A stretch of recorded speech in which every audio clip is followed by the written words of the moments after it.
नमस्कार।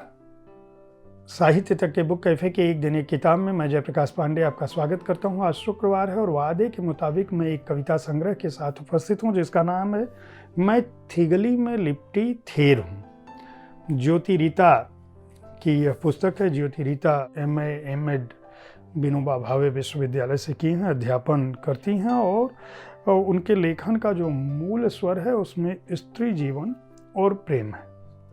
उनका कहना है कि यह पुस्तक जो है वह प्रेम पर उनकी दृष्टि का आख्यान है, लेकिन उस प्रेम में स्त्री कहाँ है यह उनकी कविताओं को पढ़कर आप समझ सकते हैं। मैं कुछ कविताएं पढ़ता हूं और मैं चाहूँगा कि आप उन कविताओं को सुनकर इस पुस्तक को खरीद कर ज्योति रीता के बारे में अपनी राय बना सकते हैं। स्त्री त्याग के लिए बनी थी। स्त्री त्याग के लिए बनी थी, त्याग से स्त्री का खोइचा हमेशा भरा रहा।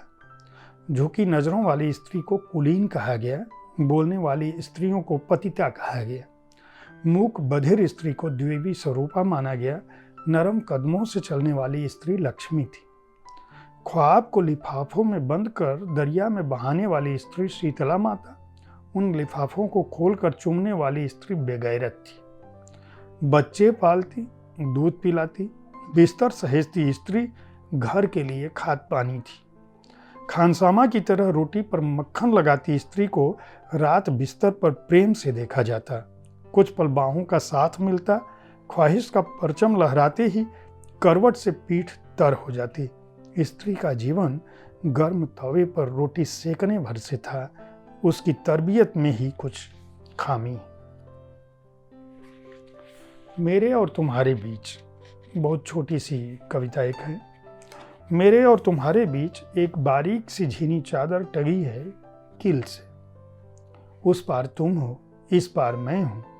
हम बाध्य नहीं इस पार या उस पार के बावजूद इसके मैंने मेरा होना ज़्यादा पसंद किया। ऐसे समय में चूकना सबसे खतरनाक क्रिया है।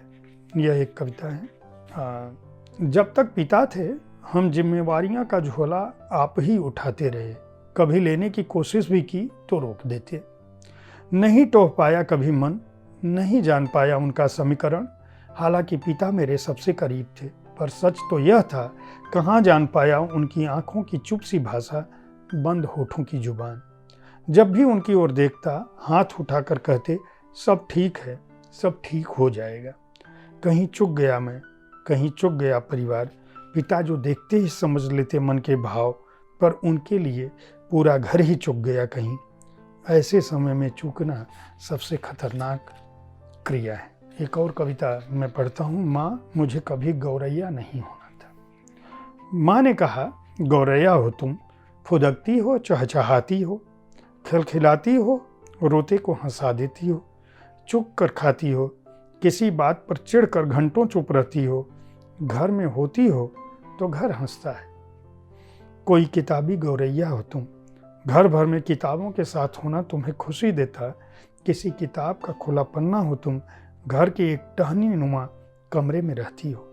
माँ को सुनते हुए बुदबुदा कर कहती हूँ, माँ मुझे कभी गौरैया नहीं होना था। अलग अलग स्वरूप की ये कविताएं अपने आप में बहुत ही उत्कृष्ट कोटि की हैं। इस पुस्तक को मैं थिगली में लिपटी थेर हूँ का प्रकाशन संभावना प्रकाशन ने किया है। इसका मूल्य 199 रुपये है और पृष्ठ संख्या है 134।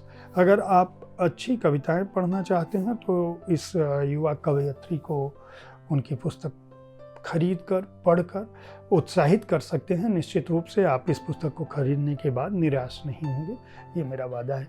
उम्मीद है साहित्य तक का कविताओं पर आधारित मेरा यह कार्यक्रम, जो मैं हर शुक्रवार को कविता संग्रह की जानकारी के साथ प्रस्तुत करता हूं, आपको पसंद आ रहा होगा।